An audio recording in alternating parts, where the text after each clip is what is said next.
오늘은 의상조사 법성계, 다시 말하면 화엄 1승 법계도를 작성한 그 연기 유서에 대해서 말씀드리고, 또 다음 시간에는 이제 원문을 해석하면서 같이 그 의미를 탐구하는 시간을 갖도록 하겠습니다.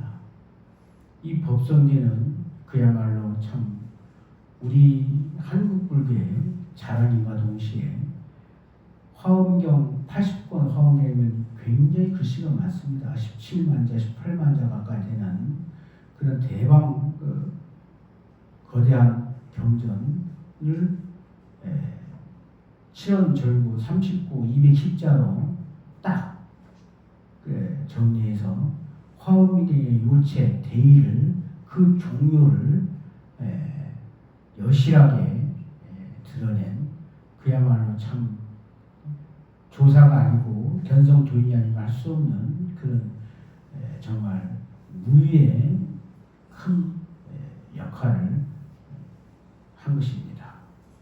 의상조사는 어떤 분인가 하면은 우리나라 한국 불교에 있어서 원효 스님하고 의상 스님을 빼면은 그 밑에서는 뭐 별로 몇 사람 들먹거리질 못할 정도로 그렇게 한국 불교의 위상이 큰 분입니다. 이 두 분은 8살 터울로 아주 때로는 친구같이, 때로는 형제같이, 때로는 사형사제같이 아주 친분하게 두 분이 지냈던 분입니다. 의상스님이 8살 적고 원효스님이 8살 많으신데 얼마나 친했냐면은 구법을 2번이나 같이 갔어요. 당나라 때 갈 때, 650년에 갈 때는 고구려 땅으로 이렇게 지나가면서 육로로 가려고 했었는데, 그때 고구려 백제 하고 신라하고 나당 연합을 냈을 때, 그때 사이가 좀 안 좋았습니다. 신라인들한테는. 그렇기 때문에 첩자 오인받아가지고 며칠 동안, 몇 달 동안 구금생활을 하다가 결국 못 들어가고 다시 고향으로 돌아오셨어요. 그리고 나서 다시 재차 구법을 떠났는데, 그때가 37살 때 가셨어요. 의상스님 37살 때. 37살 때 가셨는데, 그때는 이제 배를 타고 가시려고, 지금 화성 당항포, 화성시 서신면인가 하는 그런 곳인데, 그때는 지금의 당항포라고 그래요. 당항포 부근에서 배를 타고 가려고 이제 그 주변에 있었는데, 소나기가 엄청나게 쏟아지고 칠흑 같은 어두운 밤에서 막 대결 데가 없으니까 어디 굴 하나 찾아 들어갑니다. 토굴이 있어가지고, 옛날에는 감실하고 무덤하고 구분이 잘 안 됐어요. 감실이 뭐냐면 신주단지 모시는 곳이에요. 신주단지, 우리가 제일로 소중하게 모시는 신주를 한 거지. 신주단지. 그 감실이 이렇게 생겨가지고 딱 해가지고 조금 이렇게 들어가서 안에다 들어가서 모시고 하는 곳인데, 무덤하고 좀 비슷하게 썼던 모양이에요. 그러니까 이제 무덤인지 또 감실인지 구분이 안 되고 하니까 이게 좀 토굴같이 들어가서 비를 피하려고 들어가서 깜깜한 밤에 들어가서 이제 쉬고 나오고 그러니까 몸 물리고 잠이 들었는데, 그러고 나서 그 유명한 설화 있죠. 원효스님께서 해골을 마시고 깨친, 밤에 목이 말라가지고 더듬더듬 하니까 바가지에 물이 하나 있어가지고 그냥 입에 대고 맛있게 달게 먹고 잤는데, 아침에 일어나 보니까 그게 감시인 줄 알고 들어갔는데 보니까 무덤이었어요. 무덤. 그러니까 해골 옆에 누워서 잤던 거죠. 그래가지고 해골에 담긴 그 물을 먹고 보니까 어저께 먹은 물까지 다 올라오는 거예요. 그러면 이렇게 토하다가 깨쳐버렸어요. 그러면서 이제 을부신 말씀이 심생즉 종종 법생이요. 마음이 생하니까, 마음이 딱 일어나니까 종종의 법이 다 생한다 이 말이에요. 심생즉 감분불이라. 감은 이 감실 감자고 부는 무덤 문자인데 감실과 무덤이 둘이 아니었구나. 원래는 이 여기 기시론이 나오는 말인데 심생즉 종종 법생이요 심생즉 종종 법멸이라 하는 말이 기시론에 있습니다. 그렇지만 그 말씀을 처음으로 했다는 것이 중요한 게 아니고 어느 경이 있다는 것이 중요한 게 아니고 누가 했다는 게 중요한 게 아니고 그 말씀 그대로 부처님 경문 그대로 조사의 말씀 그대로 체현했느냐 체달했느냐 이것이 깨달음의 기준인데 원효 스님께서는 확연히 그냥 거기서 그 도를 깨달아 버리신 거죠. 일체 유심조 도리를 마음이 생하면 종종이 범이 생하고 마음이 멸하면 종종이 범이 멸하니 감실과 무덤이 둘이 아니구나 다 깨쳐버렸어요. 그러면서 이제 삼기가 유심이요 만법이 유식이다. 삼계가 오직 마음뿐이고 만법이 오직 식뿐이다. 심의 무법이니 마음밖에 다른 법이 없거니 호용벌구하. 무엇을 또 따라 구하겠는가? 이게 이제 원효스님께서 읊으시는 오도송입니다. 그야말로 원효스님 이제 우리 한국 불교에서 원효스님을 능가하는 스님이 안 계십니다. 원효의 육빛 아래, 원효의 사상 아래 한국 불교가 형성이 되고 또 그 원효 스님의 화경 사상 아래 우리가 이 법을 정립하고 사는 거예요. 그만큼 원효 스님과 의상 스님은 뗄래야 뗄 수 없는 형제 같기도 하고 친구 같기도 하고 사형사회 같기도 하고 두 분이 이렇게 다니시면서 그 중생을 교화하고 하는 그 모습이 어쩌면 우리 존사님하고 큰 스님 같은 관계인지 예전에 그 김지견 박사님이라고 최초의 한국인 최초의 독교대학 그 박사를 하기로 하신 아주 굉장히 위대한 불교학자가 계세요. 그분이 의상대사 전문 연구자이십니다. 그래서 그 스님이 저희 청자와자 큰 스님을 딱 보자마자 깜짝 놀랐어요. 전율이 솟구치도록 세상에 어쩌면 이렇게 의상 스님하고 모습같이 똑같으냐고. 모습같이 똑같아. 모습같이 똑같으면서 행지가 또 똑같아요. 의상 스님은 세계 제일 모범생 스님이에요. 부처님이 하지 말라는 눈곱만큼도 안 했고, 예. 그야말로 참 모범생 중에 상모범생인 의상 스님이신데, 저희 척자와서 큰 스님이 딱 의상 스님 같이 상모범생 중에 모범생이십니다. 예. 그야말로 불법에 어긋난 것은 눈곱만큼도 안 하시고, 그야말로 온 머리끝에서 발끝까지가 중생을 향한 자비심과 사랑만 있으셨고, 개인청정하시고, 용맹정진하시고, 그야말로 참 어디다 버릴 수 없는 한 군데도 티끌 하나도 묻힐 수가 없는 그런 상모범생이 저희 큰 스님이신데 의상 스님이 바로 그런 분이에요. 의상대사가. 원효 스님은 대자유자재 분망하시고 출격대장부이시고 상상대장부이시고 그런 분이에요. 원효 스님이 요소국에 들어가서 파괴하셨다고 하고 막 사람들이 뭐 그랬잖아요. 그 원효 스님이 파괴할 이유가 있는 겁니다. 원효 스님은 딱 그 노래를 부르고 다녀요. 수호 물가고 하냐. 수호 물가고 하라. 누가 나에게 자루 없는 도끼를 다오.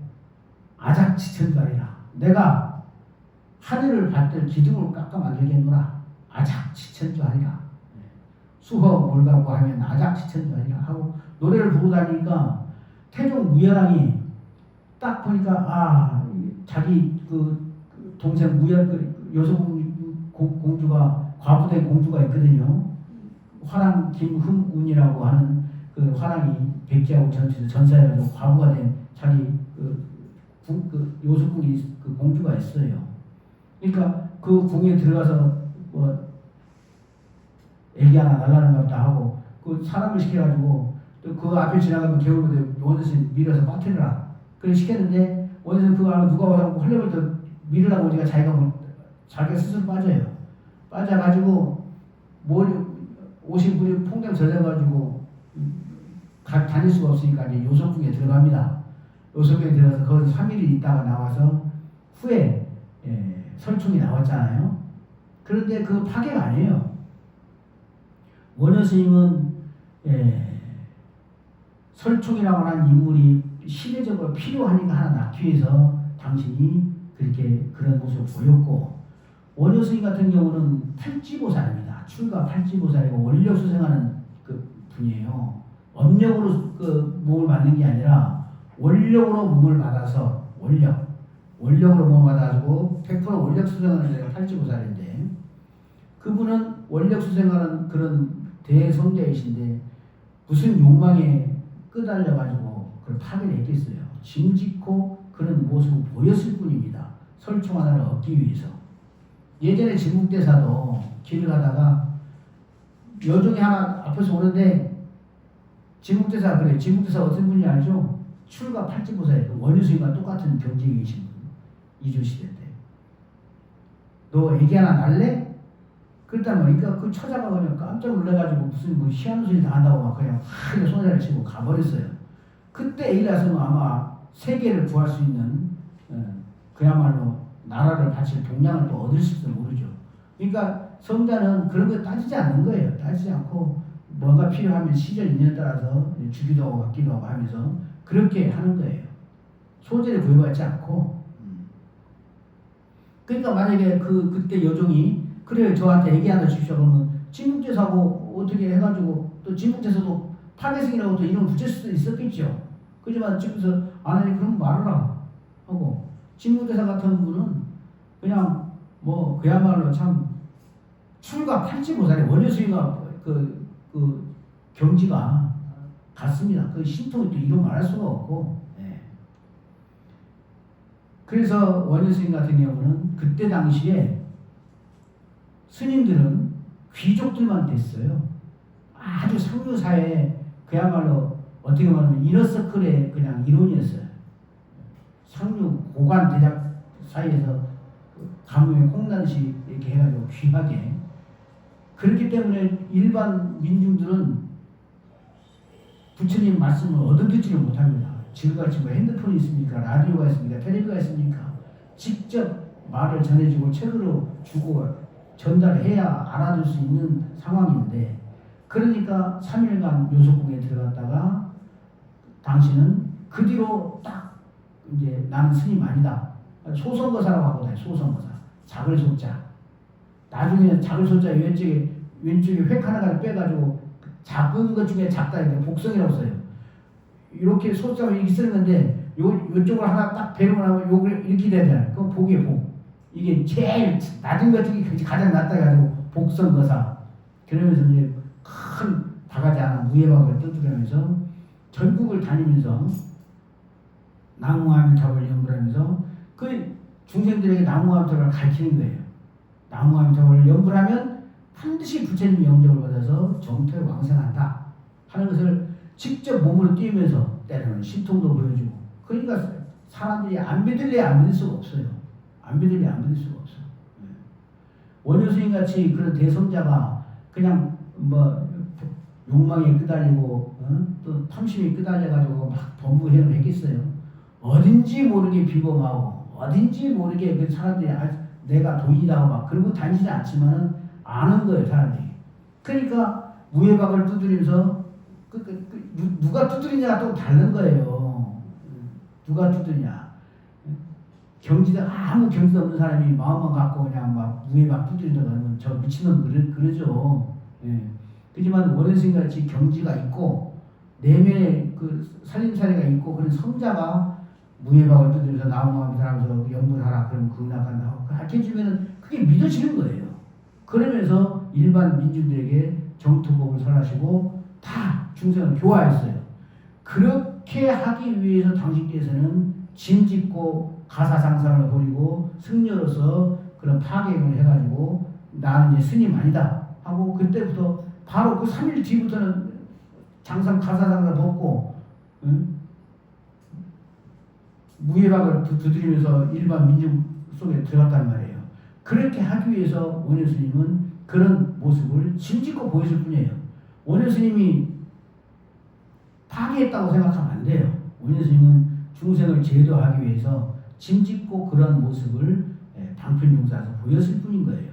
그런 원효스님과 의상스님이 그렇게 친하신 분인데 그래가지고 그 폭우가 쏟아지고 굴 속에 들어가가지고 그냥 해골물 저녁에 마시고 아침에 일어나서 보니까 해골물이어서 토하다가 깨졌어요. 토하다가. 그러니까 그렇구나. 심생즉 종종 법생이요 신멸즉 간분불이라. 신멸즉 종종 법멸이란 말이 기술론에 있어요. 누가 무슨 말 했다가 중요한 게 아니라 얼마나 그 내용을 체달했느냐가 중요한 거예요. 삼기가 유심이 마음법이 유시로다. 삼기가 오직 마음으로만 돼 있고 마음법이 그대로 십분이구나. 심의 무법이니 마음밖에 다 일체 법이 없으니 이 세상이 그대로 마음뿐이에요. 호용 벌구가 무엇을 따라 구하겠는가 하고 나는 이제 유학 갈 필요 없다고 돌아와 버리고 그리고 의상스님은 혼자서 이제 당나라로 가신 겁니다. 거기서 사신의 배를 타고 가셨는데 그 가시면 이제 그 당나라 유학생들이 많았으니까 신라방이라고 있어요. 신라방. 신라사람들이 모여갖고 이렇게 하는 신라방이 있어가지고 거기 이제 주장집에 이제 머물러가지고 이제 의상스님이 또 얼마나 모범생이고 인물도 좋고 얼마나 행지가 그냥 거룩하고 점잖으시고 안상하세요. 점잖하시고 거룩하시고 그야말로 걸음걸이 하나하나가 사뿐사뿐하니 참 말씀도 점잖으시고 그러니까 거기 있던 처자가 보고 또 반해버렸어. 선멸하는 남자가 있었는데 너무나 거룩하시고 그러니까 그 마음이 존경하는 마음이 연모의 정으로 상모의 정으로 이제 흘러버린 거예요. 그러니까 이제 그 나중에 이제 견디다 못해서 처자가 고백을 했어요. 저는 스님을 연모합니다. 상모합니다. 저를 받아주십시오 하고 하는데 의상스님이 설법을 해. 법문을 해요. 네. 어떤 설법을 했는지는 모르겠어요. 하지만 불법을 말하시면서 마음을 돌이키게 해요. 그렇게 해가지고 얼마나 그 마음을 진실로 했는지 그 처자가 그 연모의 마음을 버리고 제자가 되어 제자. 저는 앞으로 스님을 평생 제가 시공을 하고 호의를 하고 모시겠노라고 하고 제자가 됐어요. 그래가지고 의상스님이 거기서 처음에 가신 데는 산동선 등주 땅이 있는데 등주 땅에서 종남사까지는 서울, 부산을 2번 왕복할 거리를 많이 떨어져 있습니다. 원래 중국 땅이 크잖아요. 우리도 경주 가면 남산 있고 서울에도 남산 있고 하듯이 남산은 수도에서 딱 앞에 보이는 산을 남산이라고 그래요. 그래서 남쪽에 끝에 있다가 종남산인데 그 종남산 천자곡에 지상사라고 하는 곳에 지엄스님이라고 하는 화엄종이 제2대 종주가 되셨어요. 그래서 어떻게 물어 이제 가가지고 많은 길을 이제 가서 지엄스님을 뵈니까 지엄스님이 그날 저녁에 꿈을 꿨어요. 해동에서 나무 하나가 확 자라더니 온 중국 땅을 다 덮어. 보니까 봉황새가 있는데 이렇게 보니까 봉황새 아래에 있는 많이 보주가 있어가지고 세상을 다 비추고 있는 거예요. 그러고서 의상스님이 딱 보니까 큰 인물이 왔구나 하면서 도량을 쓸고 마당을 청소하고 다 그리고 기다리고 있다가 스승이 제자 오기를 기다리고 있다가 스승이 마중을 해서 이런 꿈을 꿨는데 그대가 오더라고 이 꿈을 꿨더라고 어서 오라고 해가지고 제자가 바로 유시를 해요. 유시를 해가지고 거기서 8년을 공부를 합니다. 화엄종의 중국의 화엄종은 초조가 제신 두순, 그리고 2조가 지상지엄, 3조가 현수법장, 4조가 청량진관, 5조가 규봉정면 이렇게 가는데 원래는 좀 마명으로 그 끈을 대야 돼요. 사상의 원류를 마명대사, 그 다음에 용수보살, 그 다음에 두순, 지엄, 현수법장 이렇게 이제 가는 거예요. 현수법장은 화엄경을 아주 대성한 대학자이신데 의상스님은 한 18살 정도 차이가 납니다. 그 같이 지엄화상한테 공부할 때는 현수법장이 스님이 아니었어요. 근데 거사였는데 의상스님을 얼마나 존경하고 따랐는지 현수법장 스님이 나중에 이제 의상스님 귀국하고 나서 화엄경을 이끌 때 계를 받고 제3조가 됐는데 현수법장이 내가 만약에 모르고 있으면 편지 써서 물을 테니까 꼭 나한테 답장을 해주시고 그것을 검토해달라고 그럴 정도 의상 선생님을 믿고 따랐어요. 현수 법장 스님이.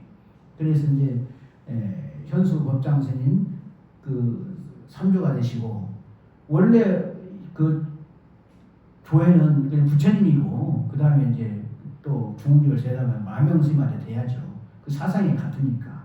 마명, 용수, 그 다음에 두순, 지영, 법장, 청량, 규공 이렇게 이제 내려오는데, 거기서 사실 의상 스님은 화엄경의 3조가 될 수도 있었어요. 하지만 안 했어요. 왜 그러냐?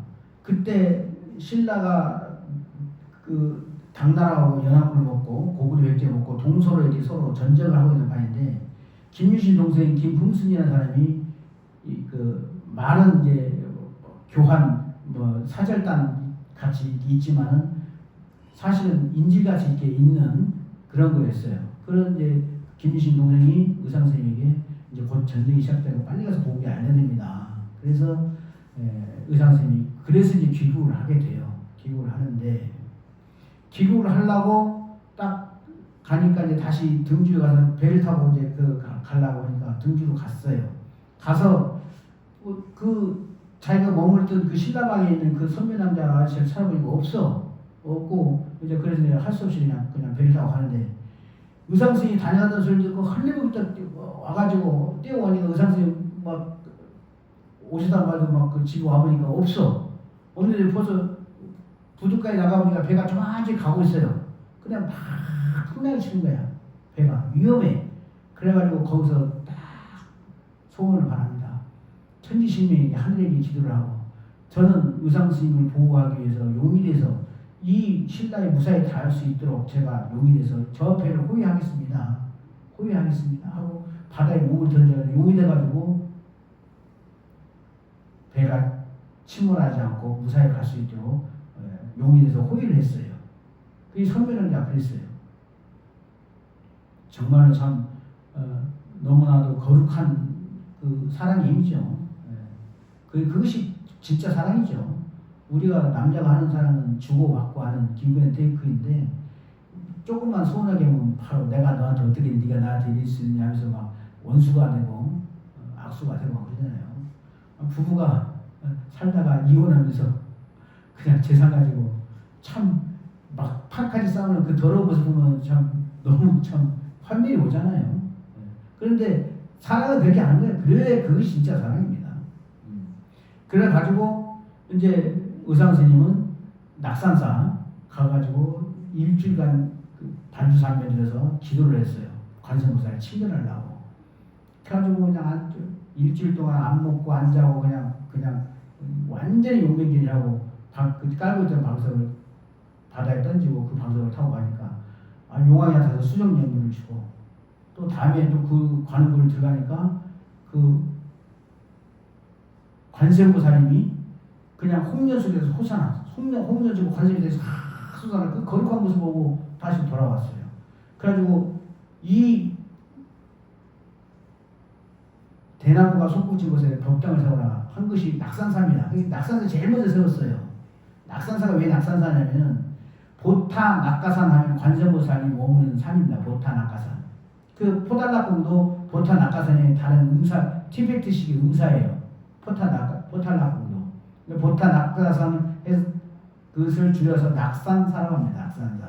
그리고 지금 우리 가면 조금 굴 밑에 절벽에 달리는 홍련암 있죠? 지난번에 가본데, 그 홍련암은 홍련 속에 관세음보살 솟아 나와서도 그 거룩한 모습을 위해서 홍련암이에요.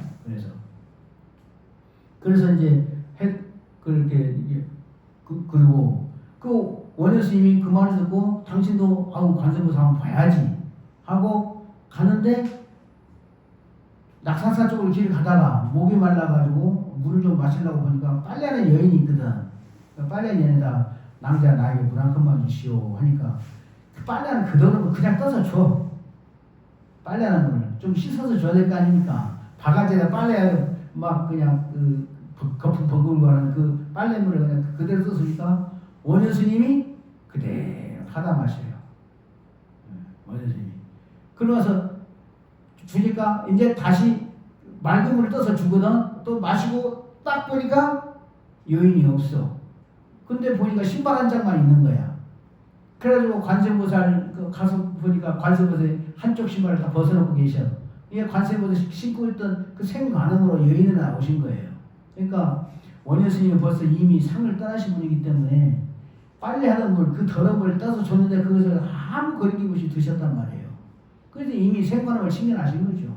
원효는 이렇게 생관음을 챙겨나셨고 또 그야말로 의상스님은 법신불로 관세음보살을 챙겨나셨고, 그러니까 원효 스님이나 의상스님이나 하는 그 행화의 그 모습은 그야말로 참 형제같이 친구같이 또 사형사제같이 두 분이서 우리 한국불교에 그 끼친 정신적인 영향이라든가 이런 것들은 이루 말할 수가 없어요.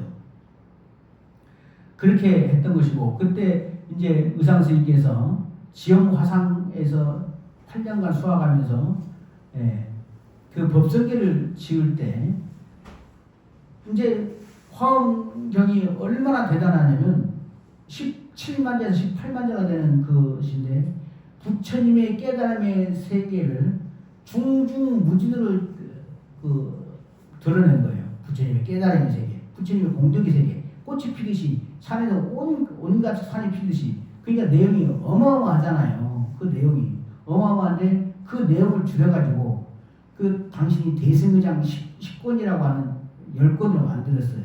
그러니까 그걸 다 지엄화상에 보면서 뜻이 너무 좋다. 그러나 문장이 조금 옹색하다. 해가지고 이제 부처님 앞에 나가가지고 불전에 던졌어요. 불 앞에. 어떻게 됐느냐. 부처님, 이 말에 조금이라도 흠결이 있거나 조금 이하침이 있으면 다 태우시고 글자를 없애주십시오. 정말로 흠결이 없는 글자, 그 내용만 남겨주십시오 하고 던지니까 210자가 남아. 210자. 그게 지금 법성계 그 210자인데 그 글자를 모아가지고 산매에 들어가지고 법성원용 무이상 해가지고 법성계를 210자 7원 절구 만들어내요. 그러니까 그 지엄화상이 읽어보고 내 것보다 더 좋다고 자기 것을 싹 없애버려요. 당신이 화엄경을 요약했던 종교가 있었는데 지엄화상 것 없애버리고 이것이 좋다 해가지고 그것만 남겨놔. 그러니까 만고의 절창이 된 거예요. 화엄경 경소는 아닌데 그 종묘를 드러내가지고 화엄경의 본 뜻을 다 드러내. 화엄경의 제2기는 약인 요교지 3세일체물 음관법계성 일체이심존이라 입니다. 약인 요교지. 만약에 약자 그대들이 알고자 한다면 요지 요지를 알고자 한다면 3세일체물이라 모든 사람들이 3세의 모든 부처님을 알고자 한다면 그렇게 해요. 다. 그러나 금따 차자 대존사님은 어떻게 그것을 번역했냐면은 만약 그대들이 3세의 일체가 불임을 3세의 일체가 부처님 뿐임을 요지하고자 한다면 이 말이 훨씬 더 적실하고 그 뜻에 맞습니다. 3세의 모든 부처님을 알고자 한다면 뭐 틀린 말은 아니죠. 그러나 그 3세 일체불의 가장 적실하게 그 정곡을 찌르는 그 의미는 3세의 일체가 부처님 뿐임을 알고자 한다면 이렇게 해야 더 적실하고 그 요의에 딱 적중하는 것입니다. 이게 존사님의 해안이 벌써 도를 통한 도인의 눈빛과 도인의 달라요. 예. 얼마나 이 통쾌합니까? 약인유교지 3세 일체를 3세의 일체가 오직 부처뿐임을 알고자 한다면 이렇게 해야 더 적실하고 뜻이 극명해지는 겁니다. 물론 틀린 말은 아니에요. 3세 모든 부처님을 알고자 한다면 뭐 틀린 말은 아닌데 두리뭉실하잖아요. 응관법계생하라. 마땅히 법계의 성품을 관하라. 법계의 성품. 법계의 성품을 관하라. 일체가 유심전이라. 일체가 오직 마음으로 이루어져 있느니라. 일체가.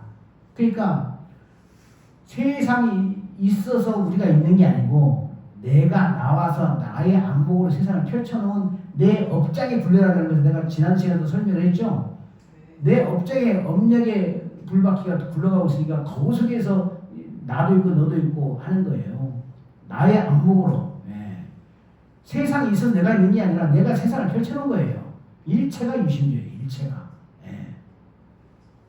그것이 화엄경의 제1부이고 화엄경의 전부를 설하는 겁니다. 그러니까 오직 마음으로 되는 것은 마음들을 설명하는 거거든요. 예. 그래서 이 법성계는 개송으로는 법성계라고 하지만은 원래는 화엄 일승 법계도라고 하는 겁니다. 일승 법계도. 일승. 이 법으로 시작해가지고 불해부동 명의 불자로 끝나요. 법과 법이 같은데. 근데 이 도장, 우리 이렇게 하는 도장 있죠. 도장같이 54각을 만들어. 54각. 이게 딱 왜 54각이냐면 화엄경 입법계품에 선제동제가 53선지식을 찾아다닙니다. 근데 문수보살을 두 번 만나요. 문수보살을 하면 54분이야. 문수 두 번 만날 때 53선지식이지만 문수보살을 두 번 만날 때 54각이 되는 거예요. 딱 이 각 하나가 54각으로 해가지고 법계도를 만들어냈어요. 어쩌면 그렇게 정말로 AI도 마음먹고 해도 못할 그런 해안으로 다 산매들어서 화엄경을 종료를 드러냈을 뿐만 아니라 모든 우리 법계의 실상을 법의 성, 그러니까 법성계예요. 법성이라는 건 뭐냐? 일체 존재의 진실상을 법성이라고 해요. 일체 존재의 진실상. 일체 존재가 갖고 있는 진실한 그 모습, 그것이 법성이에요. 법성. 예. 법성을 그래서 법성은 원흉에서 무이상이에요. 원만하게 융통해서 두 모습이 아니에요. 두 모습이 아니에요. 예. 오직 일심이 생멸문으로 드러나느냐, 진영문으로 드러나느냐 이것뿐이에요. 진영문에서는 불변진이죠. 생멸문에서는 생멸진이고. 생멸이 해가지고 여면을 일으키면은 그냥 육도 사생에서 윤회하고 정년 맑은 인연을 맺어가면은 사상법계를 일천하는 거예요. 성문, 연각, 보살, 불. 그게 생멸문도 불법계이고 진영문도 불법계인데 생멸문은 윤회가 발생하는 구조와 또 소멸하는 구조를 보여주는 생멸문이고 진영문은 불변의 여여부동한 그런 경지를 보여주고 그러니까 제법이 부동에서 본래적이에요. 제법이 본래부터 움직이지 않았어. 진영에서 움직일 수 없어. 한 걸음 떠나지는 않았어요. 그러니까 본래부터 항상 정멸성이에요. 상자 정멸성이에요. 제법 종본래. 모든 법은 본래 상자 정멸성이에요. 상자. 항상 정멸의 모습이 나타나고 있어요. 그래서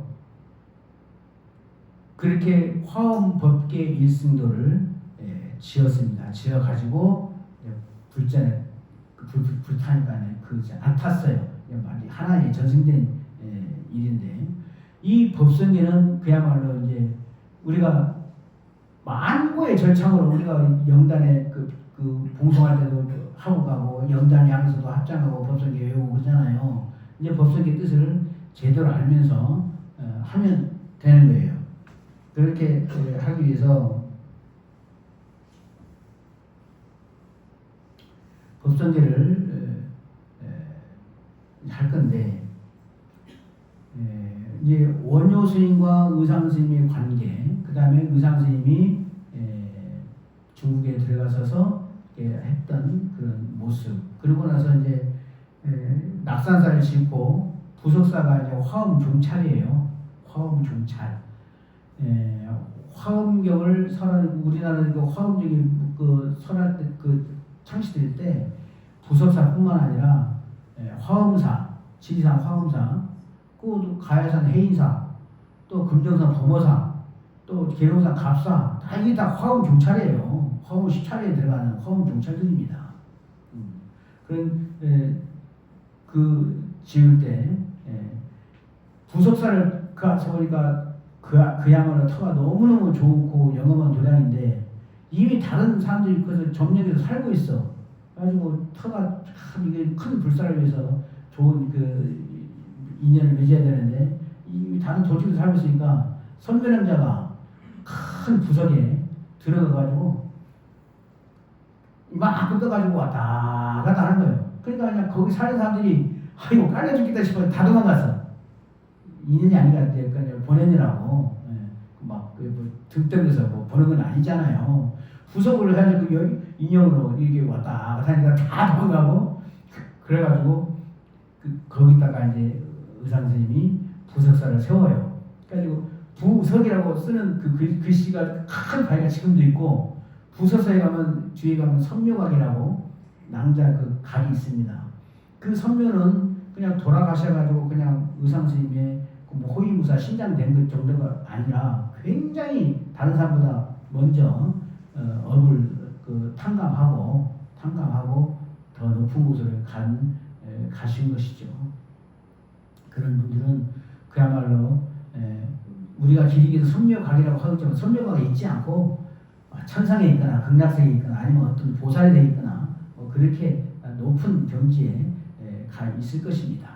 그렇게 해서 이제 부석사가 창건이 되고 화엄 십찰이 되면서 원효 스님은 그냥 다니면서 그 일반 대중들하고 막걸리도 한잔 마시면서 연불하면서 노래 부르고 정토를 폈고 나무한테고 연불하라 하고 연불했고 그 다음에 의상 스님은 제자들 키웠어요.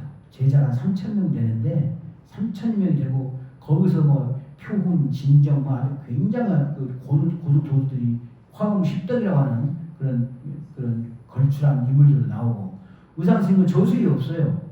법성계 하나, 그 다음에 백화도랑 바람문 있죠. 관세음보살 바람문 하는 거 그거밖에 없어요. 그렇지만 제자를 키워가지고 그랬고 이 법성계는 만고의 그야말로 참 절창이고 원효 스님은 저술을 좀 남기셨어. 그래가지고 원효 스님이 저술을 가지고 또 중생을 제도하셨고 딱 그렇게 했습니다.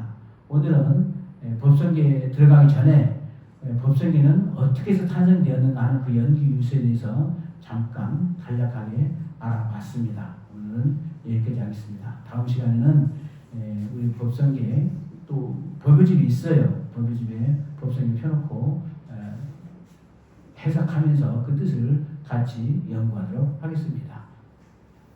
선물하십시오.